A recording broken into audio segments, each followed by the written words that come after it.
¿Qué tal? ¿Cómo están? Muy buenas tardes. Tengan todas y todos ustedes y sean bienvenidos a este ciclo de conferencias coordinado por el Colegio de Profesores de Derecho Penal de nuestra Facultad de Derecho de la UNAM. El día de hoy tendremos un gran tema que tiene que ver con la expansión del derecho penal a cargo del doctor André Calegari.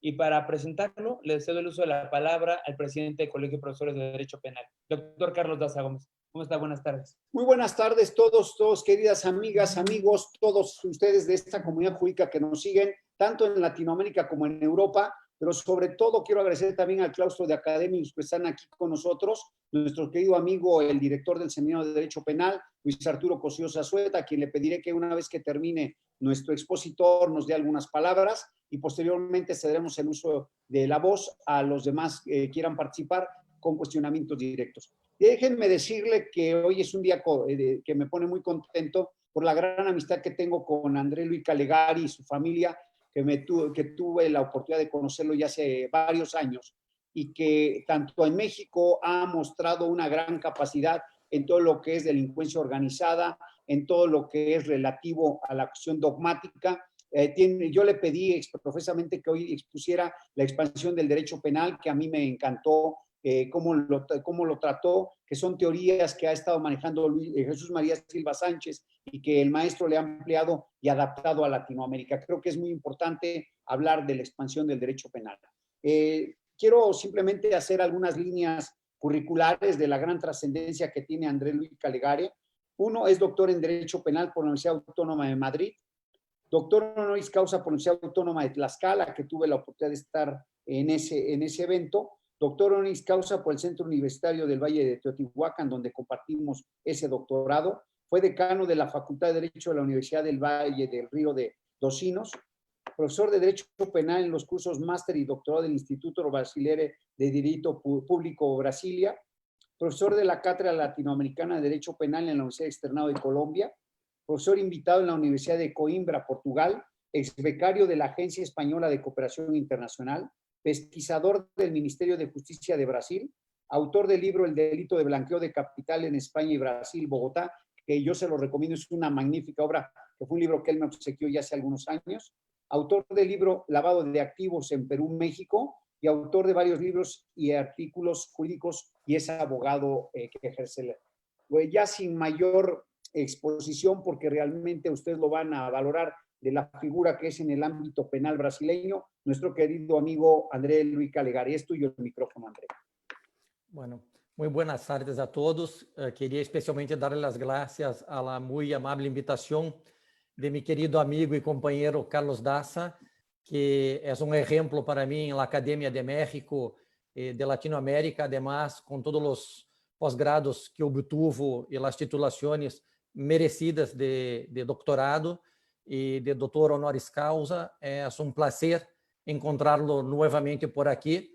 Una pena que con la pandemia esta que estamos viviendo no se pueda estar juntos, porque sería mucho mejor cuando uno comparte el espacio público con los otros amigos. De hecho, nos sentimos más en casa.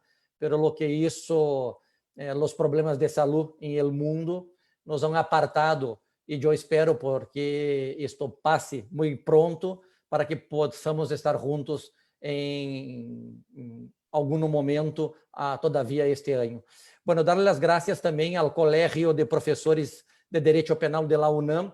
Eu creio que uma das mais prestigiosas universidades de México e quizás de la América Central, América Latina e de todo o mundo, porque de hecho é uma grande universidade. Então, a meus queridos colegas e companheiros que estão hoje nos assistindo também, les saludo e le doy las gracias por compartilhar este tempo com nós. Les pido perdão porque uno, quando se aleja um pouco de los países de habla hispânica, acabam perdendo um pouco la técnica y la habla esa de todos los días. Y yo no soy un hispanohablante, ¿no, Carlos? Pero voy a intentarlo hacer de la mejor manera posible porque ya hace tiempo que no me invitas y como no soy más invitado a hablar en México y en los países de habla española, me queda un poco difícil. Pero voy a intentarlo y así si queda alguna duda al final podemos aclarar. ¿De acuerdo? Bueno, el tema de la expansión de derecho penal ha sido tratado, como dijo el profesor Carlos Daza, hace muchos años por el maestro Jesús María Silva Sánchez en España. Yo creo que el año 2009 o algo así, empezó mucho a trabajar con estos temas y después, para mí, todavía se quedó mejor la explicación con el catedrático de Derecho Penal de la Universidad de Málaga, el profesor Díaz Ripollés, que tiene una magnífica obra que se llama La política criminal en la encrucijada, donde hace algunas críticas y en algunos puntos fundamentales, algún punto fundamental contra la obra del profesor Silva. Yo creo que la unión de las dos obras son una temática específica para lo que vamos a hablar hoy. Bueno, lo que pasó con el derecho penal, y yo creo que aquí sirve para empezar nuestro trabajo, fue que de algunos años hacia acá, donde estamos, cambiamos el sentimiento de inseguridad, porque lo ha pasado en las sociedades, un sentimiento de miedo, de protección de nuevos bienes jurídicos, a sociedade ha cambiado muchísimo, la rapidez y la fluencia de lo que pasó con los medios de comunicación nos hicieron más vulnerables y con un sentimiento mucho más de los riesgos de la tecnología. Isso se deve um pouco a lo que Ulrich Beck habló de las sociedades de riesgo en las sociedades pós-modernas. Bueno, pero com esta mezcla del derecho penal e las sociedades de riesgo, se intentou proteger novos bienes jurídicos. E a consequência foi a expansão do direito penal para a proteção de novos bienes jurídicos, que há que discutir, no, Carlos, se necessariamente a intervenção do direito penal seria o melhor caminho para isto. Mas a expansão conlleva a proteção, por exemplo, de delitos ambientales, de delitos de la administração da justiça, de delitos que estavam bajo o cuidado do direito administrativo sancionador, e isso ha cambiado o paradigma da proteção do direito penal. As tendências, eu lo diria que as principais modificações ou as principais tendências do novo modelo penal han sido, primeiro, em la antecipação da tutela penal ou la criminalização, como o professor Jacobus dijo, do estágio prévio, como, por exemplo, em los delitos tentados. Lo que passava, eu não sei, em México, por exemplo, em Brasil, a criminalização de los delitos empieza solo quando o sujeito empieza ou bem em el verbo nuclear del tipo penal, em los delitos tentados, ou, segundo a teoria do direito alemão, objetivo-subjetiva, quando o sujeito, de acordo com seu plano subjetivo, se põe imediatamente a empezar a realização do delito. Pero hoje sabemos que se está antecipando em muito a punibilidade de los actos preparatórios, e isto é muito peligroso. Por exemplo, em los delitos de terrorismo, a mera associação, a mera publicidade, a mera participação, muitas vezes, aunque o delito principal não seja cometido, não seja empezado, não seja tentado, já são puníveis. Então, a primeira tendência ou característica, a antecipação da tutela penal e a criminalização de los estágios prévios. A segunda, o problema da imputação. E eu les digo, les cuento como passa em Brasil, pero eu he visto em outras jurisprudências de América Latina as decisões de los tribunales, de las cortes, os problemas de autoria e participação. Bueno, em los delitos tradicionais, nós sabíamos que a fiscalía tinha que fazer a descrição de la autoria, dizendo, por exemplo, em la acusação, onde, como, quando cada autor ou cada coautor del delito havia participado e qual sua contribuição efetiva para a comissão ou realização del hecho. Hoje, se está aceitando, que é muito peligroso também em la jurisprudência, como chamamos, em los delitos societários, por exemplo, los delitos empresariais, las acusações genéricas, donde não hace falta a descrição de cada hecho ou de cada acção praticada por los coautores ou los partícipes. Isso suele passar muito em los delitos de lavado de ativos em Brasil, por exemplo, em los delitos contra o ordem tributário, em los delitos fiscais, em los delitos empresariais.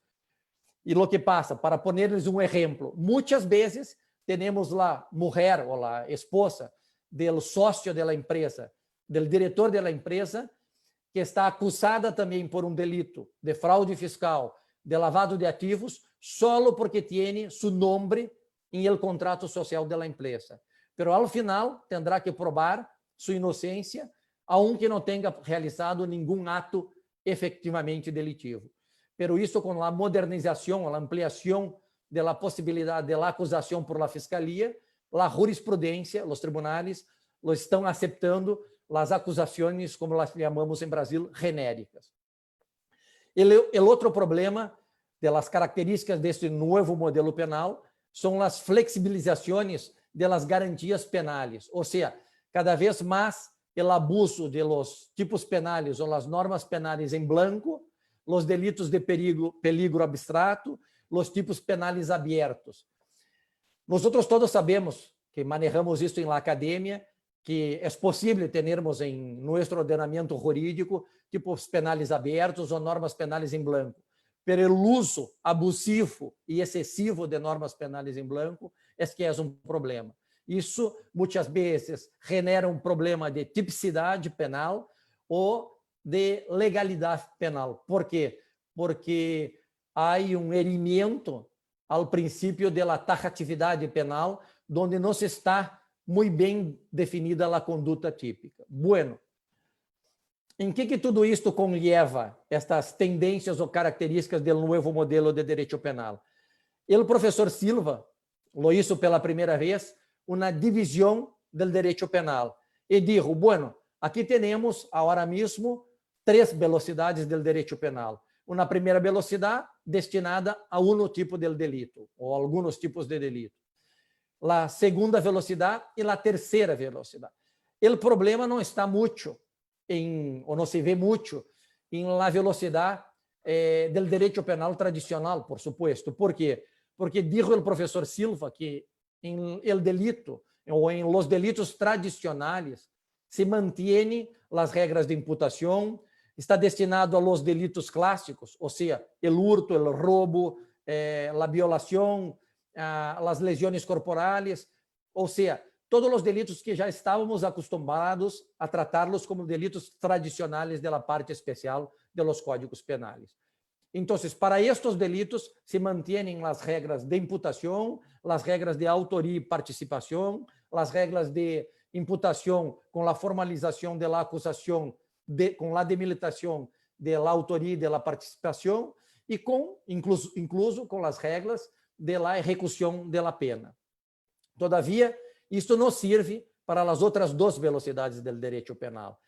A segunda velocidade, segundo o professor Silva, seria para os delitos de la modernidade, entre comillas, ou seja, para os delitos do meio ambiente, para alguns delitos econômicos, onde o Estado não usaria de los mecanismos tradicionais de imputação e haria acordos entre o criminal e o Estado, podendo, em alguns casos, por exemplo, em Brasil, é possível, em los delitos ambientais, que se haga um acordo com a Fiscalia, onde o acusado abre mão de provar sua inocência, abre mão do processo, e o Estado abre mão de imponer-lhe uma pena, uma condena.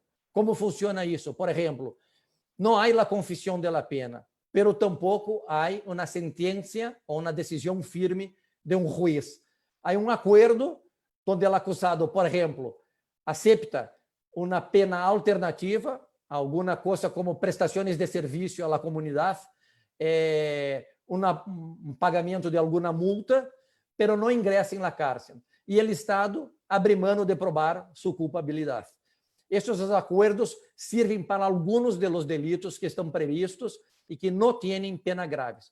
Pero agora mesmo, o Brasil ha aprovado, há um par de meses, eu creio 2 ou 3 meses, uma nova regra que se chama Acordos de Não Persecução Penal.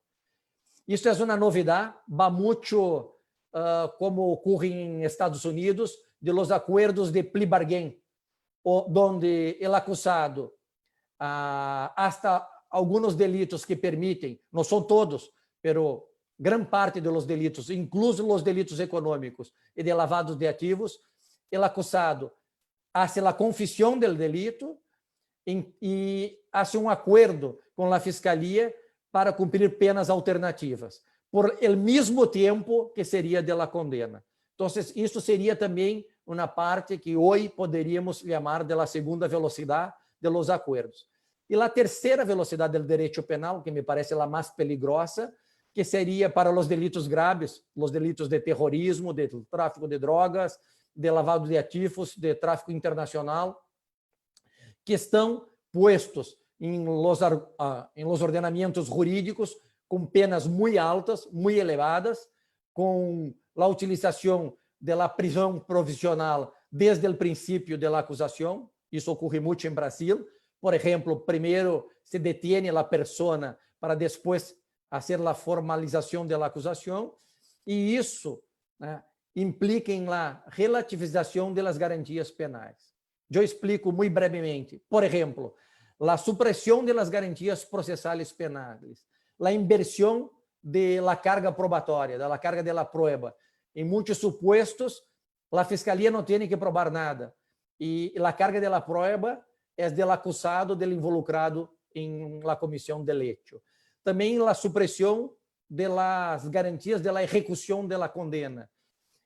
Em Brasil utilizamos, e eu creio que em México, como em Espanha também, uma via alternativa onde o ingressado em el sistema penal, em el sistema de la cárcel, por su merecimiento, va cambiando del regime carcerário. Empieza em uno mais grave, va para uno semiaberto, hasta el abierto com o controle eletrônico hasta que salga de la cárcel. Bueno, isto não vale para a terceira velocidade do direito penal, onde o acusado, o processado, tem que ingressar e se quedar por um largo período, um largo prazo em la cárcel, hasta que cumpra quase toda a condena. Também, aqui há um câmbio para o direito penal do autor e não o direito penal del hecho. Ou seja, aqui se juzga o sujeito muitas vezes por sua condução da vida, por seu passado, por la banda a que pertenece, pero não por um direito penal del hecho praticado. Ou seja, não importa a reprovação del hecho, da culpabilidade. O reproche vai muito mais a sua condução de vida, a como se conduz em la comunidade, ou como seria sua vida em el passado, como seria o direito penal em el tempo del nazi em la Alemanha, e não por el hecho que ha praticado. Incluso ligando, como ele chamou o maestro Jacobus, ao direito penal del inimigo, onde a pessoa que se aleja e não aceita as regras sociais não pode ser tratado como um cidadão e sim seria tratado como um inimigo. Eu não comparto muito com a ideia do maestro Jacobus, mas estou lhes comentando que em alguns casos, aún que os ordenamentos jurídicos ou as pessoas tenham vergonha de admiti-los, nós já temos, de alguma forma, mesclados em el ordenamento jurídico. Por exemplo, em Brasil, há vários supostos para a aplicação da pena que o juiz, quando vai a fixá-la ou vai a medir a quantidade de pena, pode incluso mirar a personalidade do acusado. Miren, que se uno se fija que a personalidade, o juiz não pode utilizar porque a personalidade é uma coisa da psicologia e não do juiz. Pero isso serve muitas vezes como a gravidade do delito. Se não fuera grave, não seria um delito. Poderia ser, como o máximo, um delito ou um ilícito administrativo. Bueno, Hassemer intentou que a segunda velocidade não se quedara em el direito penal. Incluso dijo várias vezes que seria muito melhor que a segunda velocidade se quedara entre caminho intermediário entre o direito penal, entre o direito administrativo sancionador e não o direito penal. Pero não caminhamos assim e, ao final, lo metemos tudo em el direito penal, apenas los cambiamos algumas sanções que não são do direito administrativo e são mesmo do direito penal. Isto passou e sigue passando em Brasil, cada vez mais estamos cambiando para aumentar as penas, há uma expansão para a criminalização de utilização do direito penal como um efeito simbólico da seguridade cidadana, porque sabemos, e eu creio que passa o mesmo em México, que nós outros legisladores, por exemplo, em Brasil, legislam bajo as olas de criminalidade. Ou seja, quanto mais criminalidade, ou se há um delito muito grave praticado, aunque não se repita este delito, pero a prensa nacional lo publica, a primeira medida que os legisladores pensam, miren, aqui há que aumentar a condena, a pena por este delito praticado, passando a falsa ideia ou a falsa sensação à população que isto pode melhorar as condutas sociais e deixar a sociedade segura. Nós sabemos, os professores de direito penal, que estes são os efeitos meramente simbólicos do direito penal e que, ao final, toda esta inflação legislativa não cambia os problemas de segurança ou de diminuição de los delitos praticados em la sociedade. As medidas sociais são muito mais efetivas para isso, pero os governantes de todos os países não pensam desta maneira e pensam que incrementar a pena e a tipificação das condutas é muito melhor. Les pongo alguns exemplos, por exemplo, dos Estados Unidos, com as regras de los 3 strikes, onde em alguns estados, como a Califórnia, a comissão de 3 hechos delitivos le pode imponer ao autor del delito a cadena perpétua. E isto sem que os delitos sejam necessariamente graves.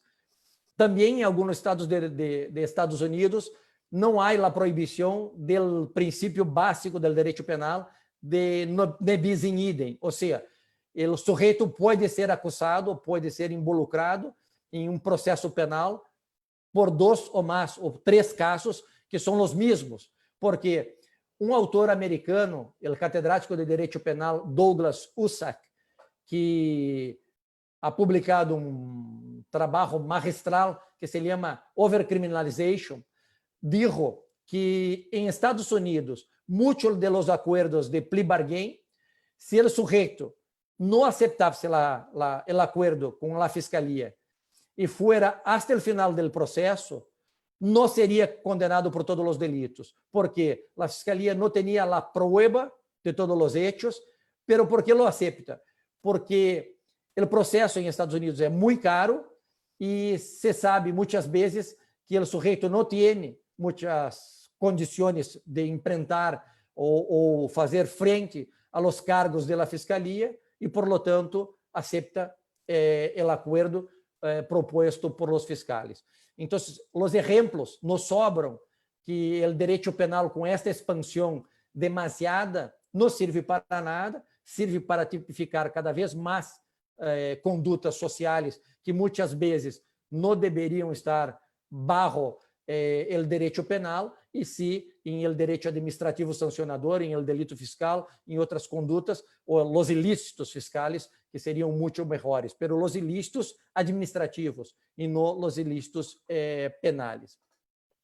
Por exemplo, em la terceira velocidade do direito penal, temos muitos problemas em Brasil agora mesmo, em el delito de lavado de ativos, que a carga probatória está bajo las manos do investigado, donde incluso se pode hacer el comiso, a apreensão de todos os bienes do acusado, e ele só pode tê-los de volta, ou seja, tem que ir personalmente ao juiz, não pode ir el abogado en su nombre. ¿Por qué? Porque eso es una trampa en la ley para que se presente personalmente el acusado y, si fuera el caso, el juez puede detenerlo bajo la prisión profesional.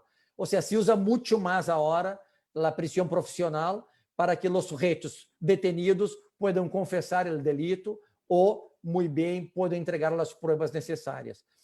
Comentava um pouco antes de empezar a charla, a plática, que em Brasil também se aprovou uma lei de los colaboradores de la justicia, pero um pouco distinto de lo que estava mirando em México, estava falando com o professor Carlos Daza, é muito parecida com a lei de los plea bargain em los Estados Unidos, pero acá em Brasil é necessário que o acordo firmado por el Estado e por el colaborador, por el criminal que decide colaborar com a justiça, ele tem que necessariamente entregar seus companheiros, os coautores e os partícipes de los delitos que ha praticado. Además, tem que entregar as pruebas de onde está o dinheiro, de onde ingressou e os paraísos fiscais, quando o dinheiro ha salido de Brasil e ha sido enviado hasta outros bancos ou entidades financeiras de fora de Brasil. Además de isso, tem que também fazer uma confissão de que, se alguno de los hechos não estiver dicho por ele em el acordo firmado com a fiscalía, puede que as pruebas sejam utilizadas contra ele em el processo penal. Ou seja, é um acordo muito peligroso, porque o que estamos vendo em muitos casos é que o criminal firma o acordo e, al final, a fiscalía, depois de ter as pruebas, disse: não, mira, você não ha dicho tudo, não ha confessado todos os delitos, então vamos romper o acordo, pero nos quedamos com as pruebas. E, todavia, seguimos le acusando como um criminal por la prática de estos delitos.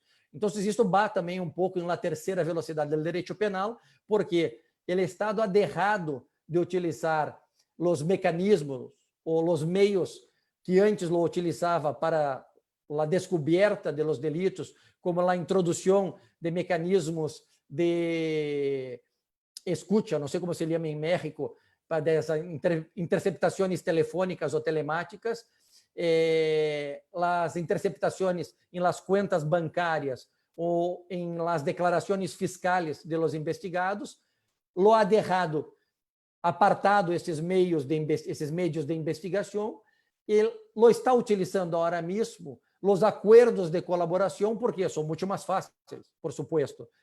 Mirem ustedes que quando o Estado chama o investigado, o acusado, para que firme o acordo, o acusado tem que entregar suas contas, seus companheiros, os autores, os coautores e os partícipes. Então, o Estado não hace falta fazer esforço, ou nenhum esforço para a investigação. Então, isto va muito agora em Brasil, está muito de moda, que os acordos de colaboração estão sendo firmados para a descoberta de los delitos, entre comillas, de la criminalidade organizada.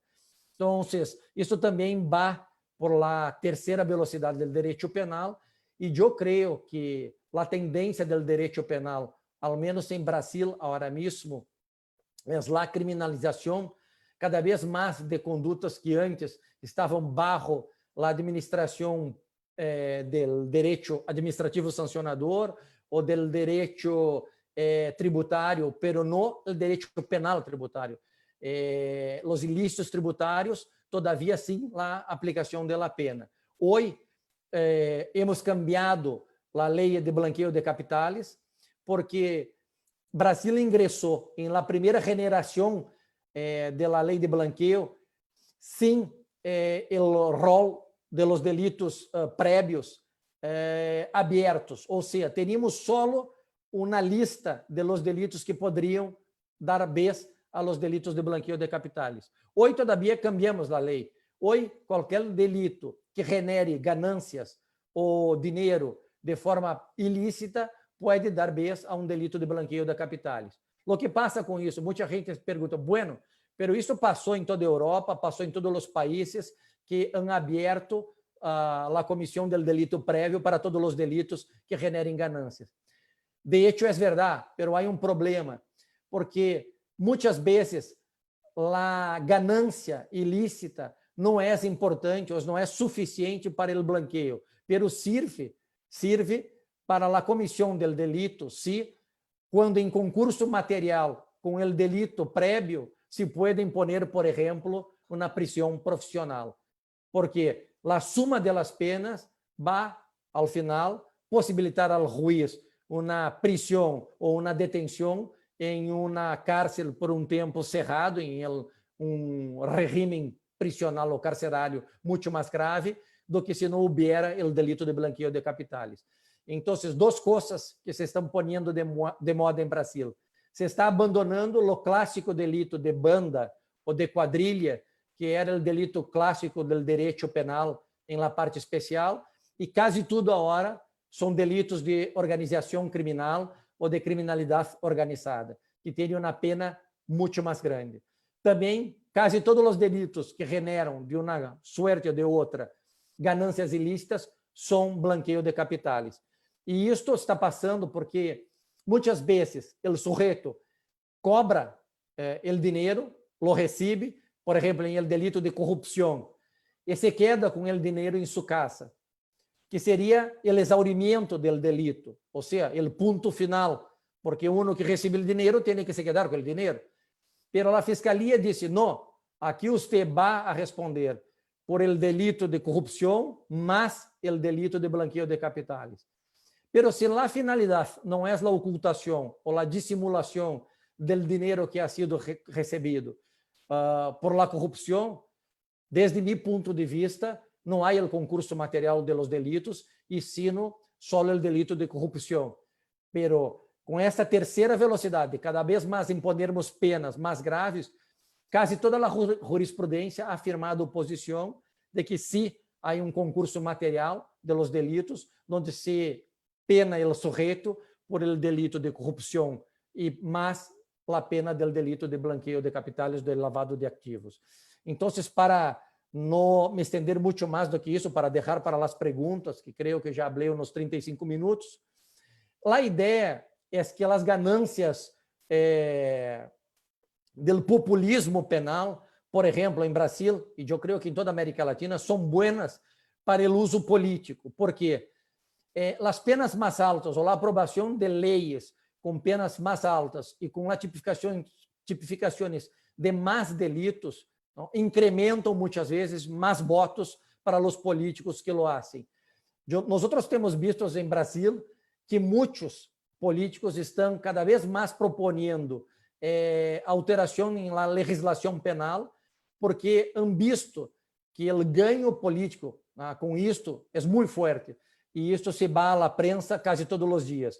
As ganâncias eleitorais são estupendas quando uno se mete nos temas de direito penal, pero de efetivo, de hecho, não há resultado. Há uma política populista do direito penal, se estão incrementando cada vez mais penas e mais tipificação de los delitos, que, desde meu ponto de vista, não seriam necessários, pero o legislador, agora mesmo, está em uma política em la contramano das garantias e do direito penal tradicional. Ou seja, tudo isso que dissemos, que o direito penal de Ferrajoli tem que ser um direito penal de garantias, um direito penal mínimo, um direito penal de mínima intervenção, agora mesmo em Brasil, não vai em esta direção. Estamos cada vez mais tipificando condutas, aumentando as condenas e possibilitando as prisões profissionais com muito mais tempo. Temos muitos exemplos de políticos que, incluso antes, tinham uma certa imunidade penal, pero han sido detenidos e se quedaram em la cárcel. A conclusão que les poderia comentar para finalizar a exposição é que, bajo a denominação de la expansão do direito penal, se estão mesclando dois temas distintos. A sociedade de risco, porque as pessoas têm medo de la inseguridade, e a seguridade cidadana, ou seja, que são coisas distintas. A seguridade cidadana não tem que ver com mais incremento do direito penal. O que estava pensado para alguns delitos não tradicionais, ou seja, se incrementava as penas para alguns delitos que necessitavam mais direito penal, se está convertindo em la regla, ou seja, se está expandindo o direito penal para todos os delitos, incluso os tradicionais. As demandas de segurança hacen que a legislação meta em el rol de los delitos excepcionales casi todos os delitos.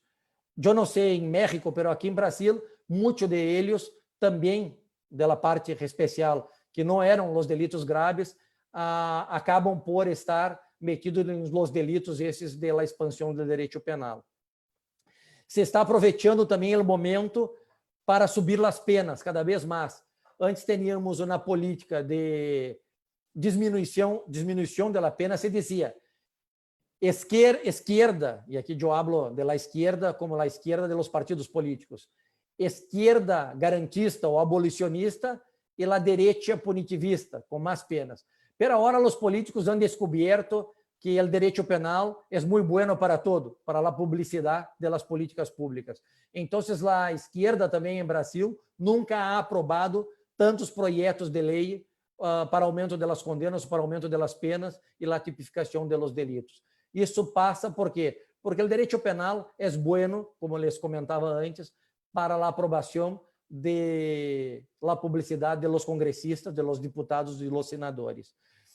Eu não sei se há regresso ao viejo direito penal, como nós outros estudamos, de los delitos tradicionais ou los delitos clássicos.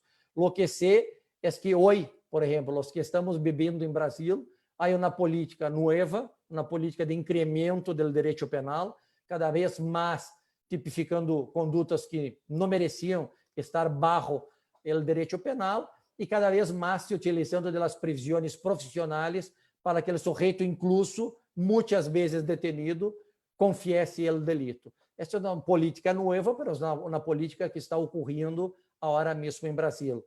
Eu creio que este é um caminho sem volta, não sei como passará em México, mas aqui, incluso com a aprovação dos acordos de não persecução penal, isso está entre comilhas, porque o sujeito, é verdade, não tem a pena, mas tem que confessar o delito por ele praticado. Então, não sei se isto é o melhor caminho ou se o sujeito, bajo um processo penal justo e com as garantias processais penais da ampla defesa e do contraditório, ao final não seria absuelto de seu delito. Mas, como eu les comentava, muitas vezes passa o mesmo que passou em Estados Unidos.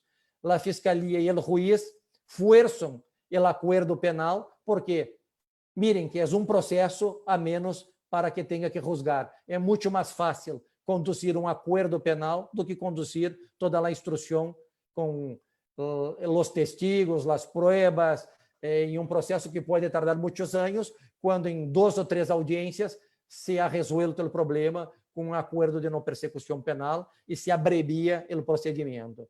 Mas eu creio que também este é um caminho sem volta. Brasil vai muito agora com os precedentes das cortes americanas, incluso utilizando teorias que, para mim, são da terceira velocidade do direito penal, como da ignorância deliberada. Aqui em Brasil, quase todas as condutas das pessoas que estão involucradas em algum tipo de delito societário ou econômico e que não hicieron parte da comissão de hecho, pero tienen su nombre em el contrato social, por exemplo, e estão acusadas por el Ministério Fiscal, e o juiz dijo: ojo, usted poderia ter informado do que estava passando, pero se não lo hizo, é um problema suyo.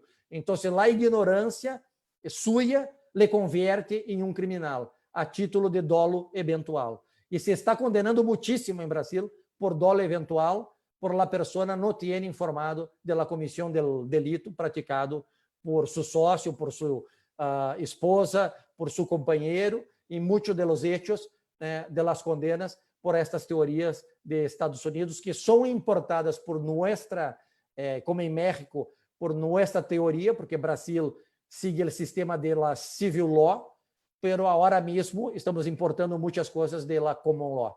E a teoria de los precedentes agora mesmo está de moda em Brasil. Bueno, les agradeço muitíssimo. Eu creio que hablé muito deprisa, não, Carlos? y muchas cosas pueden pasar, pero me quedo a la disposición si algo no se quedó claro por el idioma o por la explicación misma del derecho. ¿Qué pasó? Querido amigo, muchas gracias. Una magnífica exposición. De verdad estamos muy contentos porque en unos cuantos minutos nos llevaste y nos identificamos a la misma problemática que hemos tenido en México. Déjame primero decir que me estoy acordando cuando participamos en Málaga con Díaz Ripollés, nuestro querido amigo, y también una brillante exposición, y ahí escuché esto que te pedí de la expansión del derecho, nada más que ahora lo has ido adaptando y lo estás adaptando a una realidad política y una realidad de política criminal actual en Latinoamérica, en donde el incremento de penas le da buen resultado a toda la gente. Déjame, te comento que en la ley contra la delincuencia organizada, en el artículo 35 dice de la colaboración en la persecución de la delincuencia organizada, que se plasma en diversas hipótesis. Cuando no existe investigación en su contra, los antecedentes de investigación que aporte o se obtengan con su colaboración no serán utilizados en su perjuicio. Este beneficio solo se podrá otorgar en una ocasión respecto a la misma persona. Esa es una hipótesis de todo. Luego, dos, cuando exista una investigación en la que el colaborador esté implicado y este aporte antecedentes de investigación para el ejercicio de la acción penal en contra de otros miembros de la delincuencia organizada, la pena que le correspondiera por los delitos por el cometidos podrá ser reducida hasta en 2/3 partes. 3. Cuando durante el proceso penal el imputado aporte medios de prueba suficientes para sentenciar a otros miembros de la delincuencia organizada con funciones de administración, dirección o supervisión, la pena que le correspondería por los delitos por los que se juzga podrá reducirse hasta en una mitad. 4. Cuando un sentenciado aporte pruebas eficaces para sentenciar a otros miembros de la delincuencia organizada con funciones de administración, dirección o supervisión, podrá otorgársele la remisión parcial de la pena hasta en las 2/3 partes de la privativa de la libertad impuesta. Simplemente para comentarte que lo que tienen ustedes también está regulado, nada más que ustedes tienen más tendencia a los Estados Unidos, ¿es correcto? Sí, pero Carlos, nosotros fuimos más lejos porque tenemos toda la posibilidad que me has dicho ahora, pero incluso una más, que es la que genera más dudas en Brasil y más discusión, incluso en la Corte Constitucional, que puede que si el sujeto no sea el jefe de la organización criminal y sea el primero a denunciar la comisión de los hechos, puede hacer un acuerdo con la Fiscalía de no persecución penal. O sea, no hay reducción de la pena. Incluso no tendrá el proceso contra él. La Fiscalía solo se puede utilizar de él para testigo, pero nunca y jamás como acusado.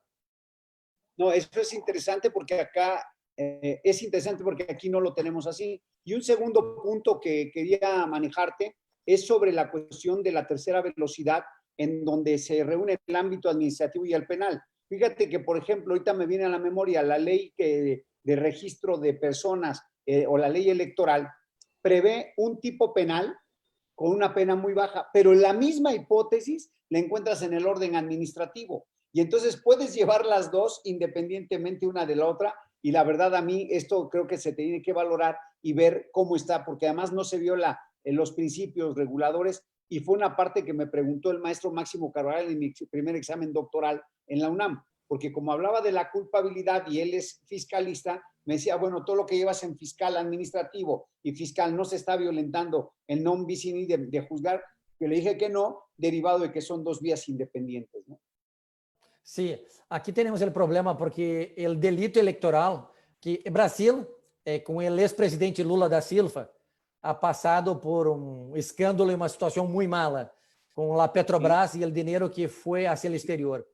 Bueno, lo que pasó es que el delito ya estaba tipificado en el Código Electoral como un delito electoral puro. Pero como tenía una pena muy baja, que no tenía la pena mínima, solo la pena máxima, decía que el juez poderia condenar por la falsidad electoral hasta 5 años, pero poderia ser un mes. Entonces, lo que hizo la jurisprudencia y la fiscalía empezó a acusar, además del delito electoral, por los delitos de corrupción y lavado de activos. O sea, casi como un bis in idem. Pero la jurisprudencia dijo, no, no es un bis in idem porque son tipos penales distintos. Uno, cuando no declara de forma correcta la donación electoral, comete el delito del código. Pero si se queda con el dinero porque lo pidió a un empresario, por ejemplo, corrupción, y se lo oculta, blanqueo o lavado de activos. Entonces, al final, mezclaron todo en el mismo delito. Oye, pues quiero ceder el uso de la palabra. Aquí ya hay muchas preguntas. Ha creado mucha inquietud en las redes sociales porque te comento que se transmite en Facebook, lo transmitimos de Facebook, pero se repite en Zoom y en Facebook en vivo la ve todo Latinoamérica y Europa. Quiero ceder el uso de la palabra a los compañeros del claustro académico de nuestro colegio, en primer lugar, para ver si quieren hacer algún planteamiento para nuestro querido amigo, que como ya vieron, maneja extraordinariamente bien el tema. Arturo, te voy a hacer el uso de la palabra, perdón, habíamos quedado que te sabe el uso de la palabra. Perdón, Arturo, adelante. Arturo es nuestro director del Seminario de Derecho Penal. Bueno, muchas gracias, saludarlo. Carlos. Muy buenas tardes a todas y a todos. Doctor Calegari, la verdad es que fue un privilegio escucharlo, fue un placer. Debo felicitarlo por su español, porque la verdad es que se entendió perfectamente. Y debo decirle también que parecía que nos estaba narrando muchas cosas que lamentablemente vivimos en México. Desde una cuestión en la que tomamos como la primera medida y a veces la única preventiva, la reforma a la ley penal y la creación de más y más tipos penales, que lamentablemente debo decir que en nuestra realidad no funcionan mucho porque no tienen gran aplicación. Es decir, tenemos muchas normas, pero no se aplican y tenemos una gran impunidad. Y viendo esta cuestión de las 3 velocidades, tomando la doctrina del doctor Silva Sánchez, la verdad es que yo me puse a pensar y dije, bueno, ya tenemos nuestra tercera vía con algunas normas muy restrictivas, sobre todo para delincuencia organizada, en el que hay supresión de normas procesales, por ejemplo, de derechos fundamentales, o disminución, vamos a decirlo. Tenemos algunas cuestiones como ese adelantamiento de la pena a actos preparatorios, como sería en el terrorismo, en el que se dice con que se acuerden organizar para un acto que se pretenda cometer y ni siquiera se requiere el inicio de ejecución del acto terrorista para que se dé ya por consumado. Entonces yo estaba viendo y decía, pues parece que está hablando del derecho penal mexicano, y la verdad es que creo que estos son vicios que nos hermanan de una forma que no debería de ser. Sí. Y luego pensé y dije, bueno, pues nos han estado amagando con una serie de reformas. Tuvimos el año pasado una en la que se amplió el catálogo de delitos de prisión preventiva oficiosa, que es aquella en la que ni siquiera hay debate para ver si hay prisión preventiva, y la dicta el juez de oficio desde el inicio del proceso, para efecto de tener ya a la persona asegurada. Me quedé pensando y dije, en México a lo mejor tenemos ya, de la primera brincamos a la tercera y ahora vamos a la reversa, porque parece que vamos suprimiendo derechos que habían costado mucho trabajo ganar. La verdad es que yo no quiero extenderme, no me atrevo a hacer alguna anotación adicional porque creo que fue bastante claro y de verdad quiero agradecerle su generosidad para venir a plantearnos esto y le digo felicidades en verdad. Muchísimas gracias.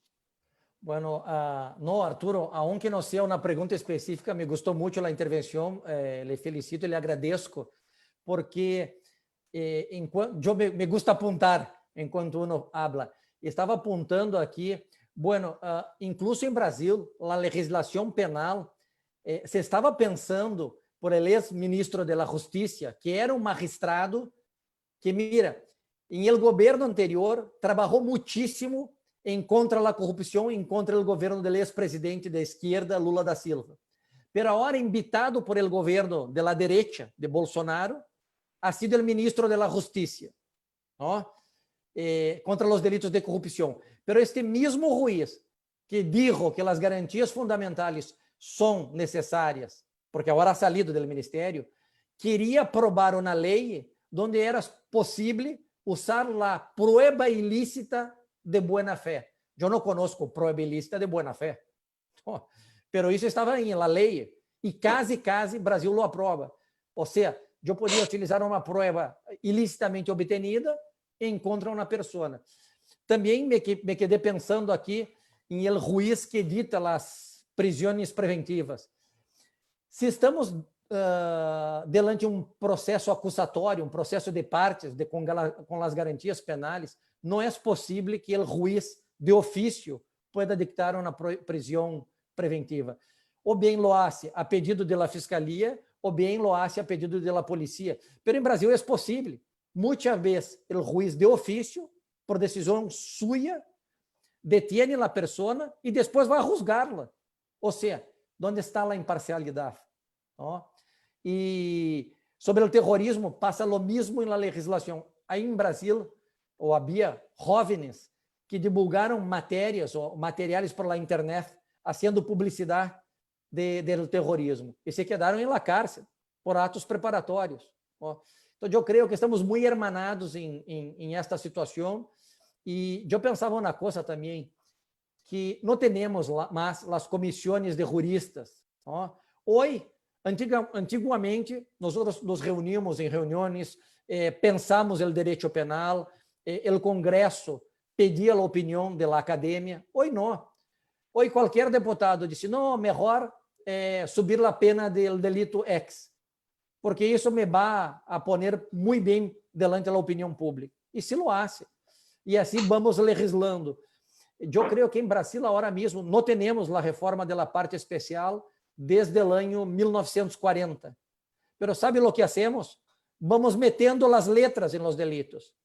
Por exemplo, artículo 155, ponemos uma letra, 155A, e aumentamos mais as penas. Ou seja, não há uma organização da importância de los tipos e da gravidade e da proporcionalidade de los delitos. Isso é muito malo para a política criminal. Gracias. Oye, André, fíjate que cuando hablabas, ¿te acuerdas que en México estuvimos con Jacobs en un evento en el Estado de México, en San Juan Teotihuacán? Sí. Y ahorita que hablabas del derecho penal, yo creo que estamos en la misma línea de que es importante su planteamiento dogmático, pero se acepte o no se acepte el derecho penal del enemigo, estarás de acuerdo que está vigente. Por ejemplo, sí, en el arraigo aplicas una pena anterior, y lo que acaba de decir Arturo es un claro ejemplo en donde antes de actos preparatorios ya estás puniendo conductas. Ese es derecho penal de enemigo, ya sea, llámese como se llame, pero para mí ahí está vigente. Que no estés de acuerdo con la postura de Jacobs es diferente, pero que existe plasmado en legislaciones, ahí lo tenemos. Bien, vamos a ceder el uso de la palabra al maestro Enrique Abraham primero y luego al maestro Chavarría. Por favor, Enrique, a tus órdenes. Muchas gracias, Carlos. Doctor André, pues, muchas gracias por su exposición. Yo quería compartir con usted una reflexión. No es nueva, pero que obviamente lleva implícito un olvido hacia lo que es la ciencia de la penología como ciencia criminológica, al igual que la política criminal, ¿no? Y me resuena mucho incluso una afirmación que en su momento llegó a hacer Maurice Duverger, ¿no? A propósito de la metodología de las ciencias sociales, ¿no? En el sentido de que en la medida en que los políticos se olviden de la ciencia y especialmente de las ciencias sociales, evidentemente pues van a estar dando bandazos porque están jugando, ¿no? Con la sociedad, están jugando alrededor de los círculos de poder. Cuando finalmente, o sea, uno de los principios que justifican la criminalización de las conductas, ¿no? Así como los marcos de punibilidad, pues están regidos por principios, ¿no? Por lo menos que así han venido desarrollándose a partir de la penología, y uno de esos principios es el de la necesidad, ¿no? O sea, ¿es necesaria la criminalización de estas conductas? Y también ese principio de necesidad, o sea, tiene que ir permeando incluso hasta el marco de la punibilidad, o sea, pero ¿cómo vamos a construir este principio de necesidad si no les interesa a los políticos, y es lo que menos les interesa, ¿verdad?, es soportar el desarrollo de sus propuestas legislativas a través de estudios científicos de corte criminológico, ¿no? O sea, el olvido de la criminología o de las ciencias criminológicas, como el de la penología, o sea, trae este tipo de consecuencias que se traducen finalmente en abusos, ¿no?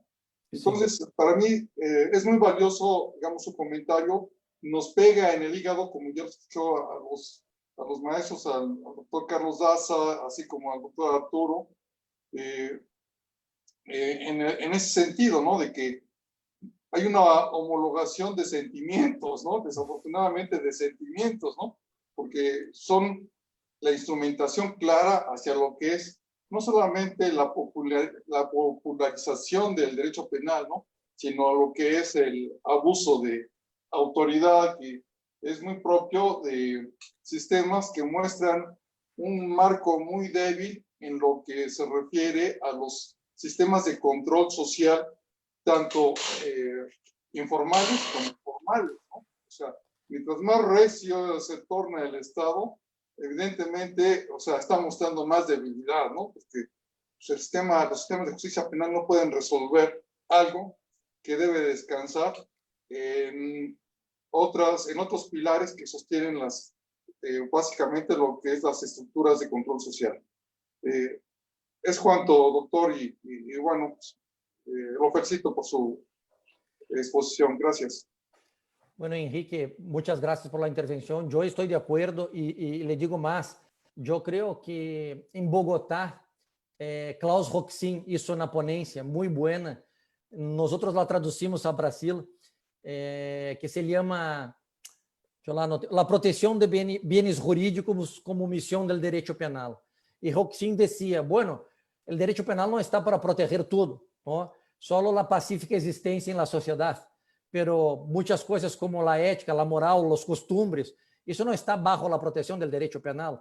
Incluso va cambiando con la sociedad. Por ejemplo, el tabú que existía de la criminalización del incesto y de otras conductas homosexuales, por ejemplo, que era un delito, hoy ya no son más. Pero a la inversa, nosotros escogemos, parece, algunas cosas, como dijo el maestro Carlos Daza, del derecho penal del inimigo. Por ejemplo, ahora mismo en Brasil está de moda la criminalización de la política. Yo no estoy defendiendo toda la clase política, pero ni todos los políticos son corruptos, ¿no? Y ni todos están involucrados en el delito. Pero lo que pasa ahora mismo, que se ha puesto de moda una cruzada contra la corrupción y contra los políticos. Pero nunca se ha visto tanto por un juez federal que ha tenido competencia. No sé si suena en México la operación Lava Jato, que ha quitado del poder la expresidente Dilma y que ha involucrado el presidente Lula da Silva y varios políticos. Bueno, eso todo estuvo en la mano de un juez federal y toda la población de Brasil aprobó intervenciones telefónicas ilícitas, ¿no? Intervenciones fiscales, intervenciones bancarias, ¿no? Pero muchas veces no justificadas, no estaban bajo el control de la ley. Pero la población de Brasil le decía, no, muy bien, tiene que hacer eso contra los políticos. Y nosotros, profesores de Derecho Penal, preguntamos, un día isso vai se quedar contra usted, pero usted no va a querer este derecho. Este derecho vale para los otros, pero para usted no. Pero nosotros, lo que me parece que a la población le gusta más derecho penal, pero no se da cuenta que un día isso se puede volver contra él, ¿no? Y también estoy de acuerdo con la sociología, hace falta mucho la discusión de política criminal. Ya no se discute más lo que es necesario, lo que no es, porque como les decía, se aprueban los tipos penales por las olas de criminalidad. Aquí en Brasil, nosotros yo creo que somos el único país que tenemos una ley que se llama Ley de los Crimes Hediondos, los crimes horrendos, muy graves. Pero si no fueran crimes, no estarían tipificados. Pero nosotros calificamos la ley, pero son los tipos penales del Código Penal, el homicidio calificado, el secuestro, los delitos sexuales, pero hemos puesto un nombre en la ley para aumentar las penas y para hacer publicidad, solo para eso. Gracias.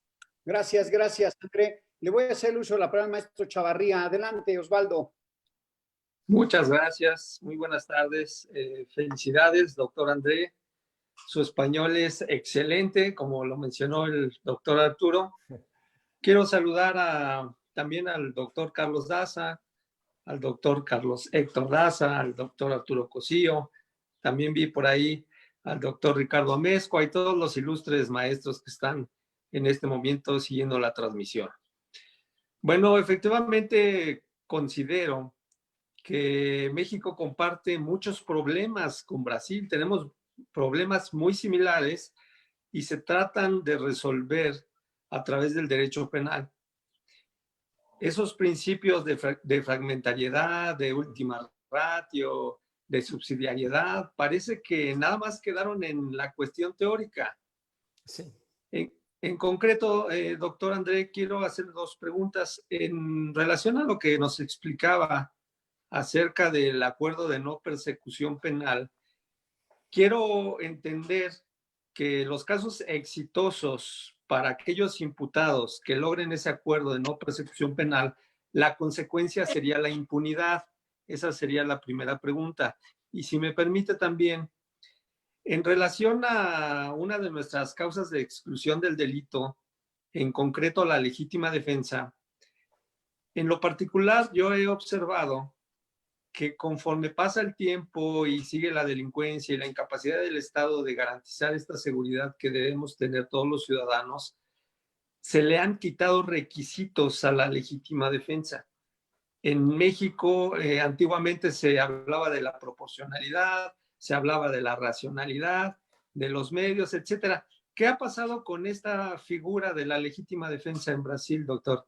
Eso es todo. Muchas gracias. Bueno, doctor Chavarría, muy buenas las preguntas, porque empiezo por la última. En Brasil pasó lo mismo, incluso el presidente Bolsonaro, que es un militar, ¿no?, de la derecha radical de Brasil, y ha sido formado como militar toda la vida, es un capitán del ejército de Brasil, dijo que había que hacer una flexibilización de los requisitos de la legítima defensa y también para los policías que disparasen en actuaciones para detener las personas. O sea, que habría que tener una eximente de la culpabilidad o de la excludente de la antijuridicidad para estas personas. Porque tenemos 4 en Brasil que están en el código. La legítima defensa, el estado de necesidad, el cumplimiento del deber, ¿no?, y el ejercicio regular de un derecho. Entonces el presidente diría, no, una persona que está trabajando, un policía, puede disparar y no puede ser acusado por el disparo. Aún que quería quitar no sé si hay en México el exceso doloso. Cuando uno se excede dolosamente. Hay el exceso en la legítima defensa, eso sí tenemos. Sí, pero el presidente quería quitarlo, diciendo que no, hay que manejar con los requisitos de la legítima defensa, de la proporcionalidad, e incluso quitar el exceso. Y eso no pasó, no está aprobado, pero hay un proyecto de ley para que se lo apruebe. El presidente quiere mucho esto, porque dice que los policías incluso quieren armar la población. Hay una flexibilización ahora mismo para que los brasileños puedan comprar armas, como en Estados Unidos, y comprar más munición para tener en casa. La idea es armar la población y permitir la defensa.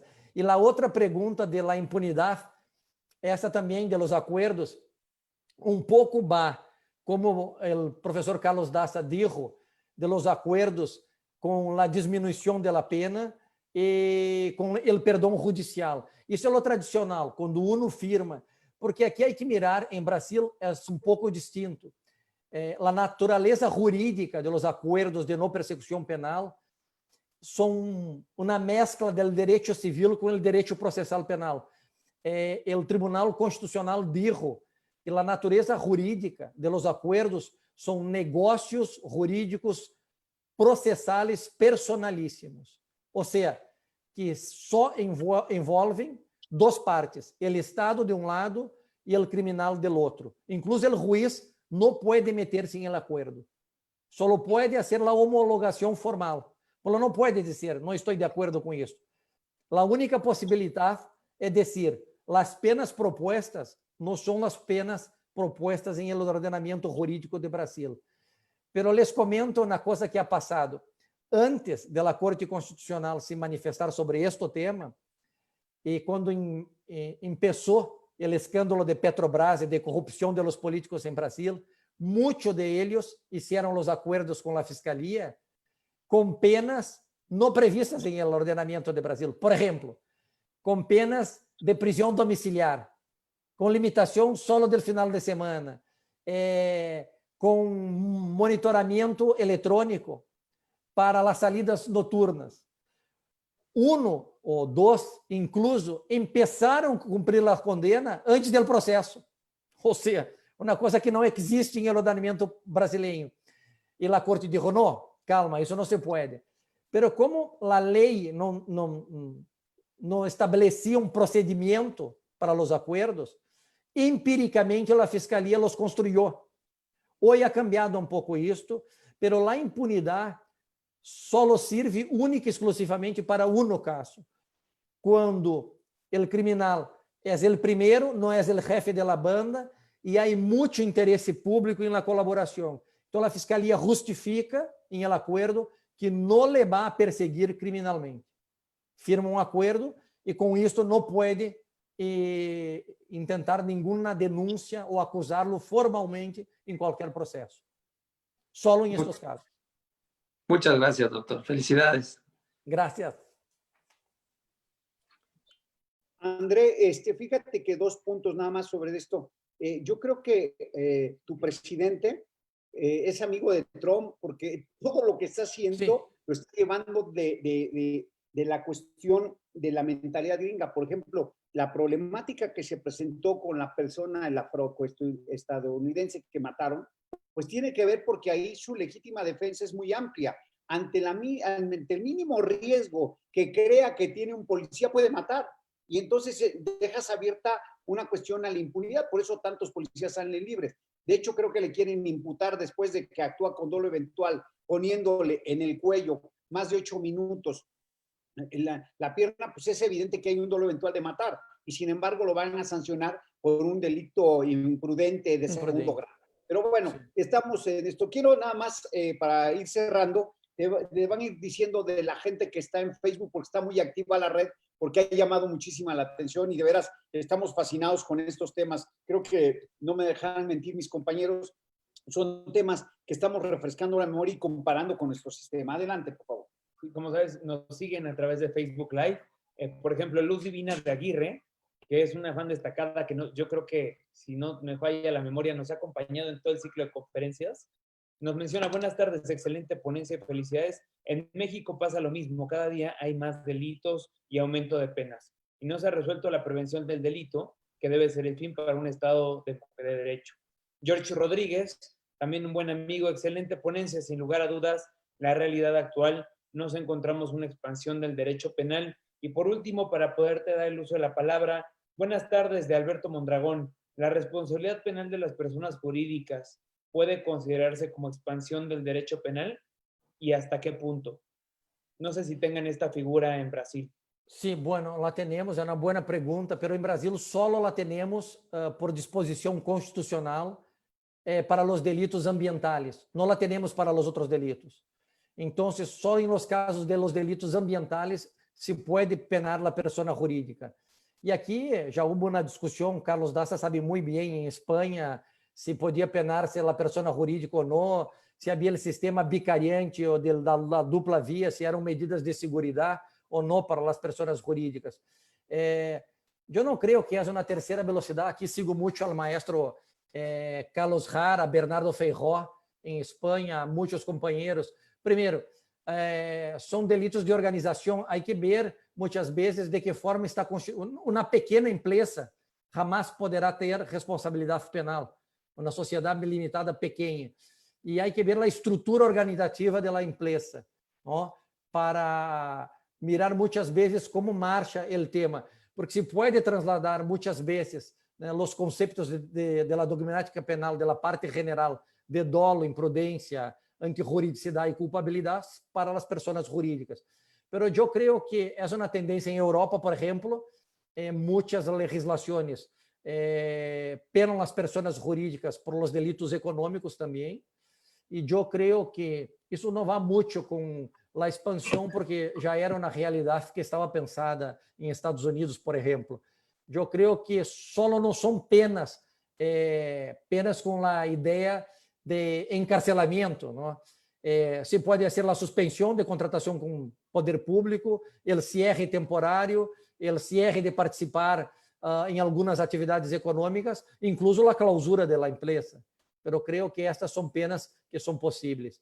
Pero es muy difícil en una plática como esta explicar un pensamiento, porque aquí sí es un tema muy duro de tratar. Muchas personas no la reconocen por decir que eso hiere de muerte el derecho de la culpabilidad que está pensado para las personas físicas, ¿no? El autor del hecho, y no una entidad jurídica que serían las personas jurídicas.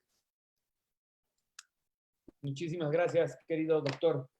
Mira, realmente, pues tengo una gran amistad contigo de muchos años.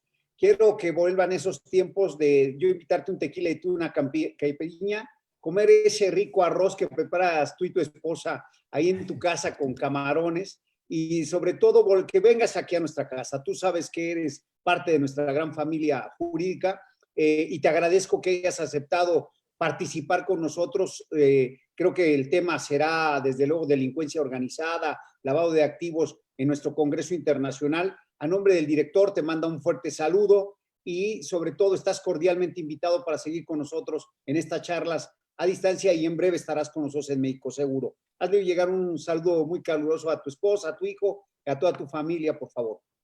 Carlos, muchas gracias. Para mí ha sido un honor, como dije al principio, participar en la UNAM para un profesor solo puede ser un reconocimiento de un amigo, ¿no? Por si no fuera por ti, no estaría invitado. Pero agradezco también muy fuertemente a todos los profesores, que los veo con interés, mi cariño y mi gratitud a todos ellos que han participado, porque en una tarde hoy es viernes, ¿no? Estoy perdido por la pandemia, ya no sabemos qué día es de la semana, ¿no?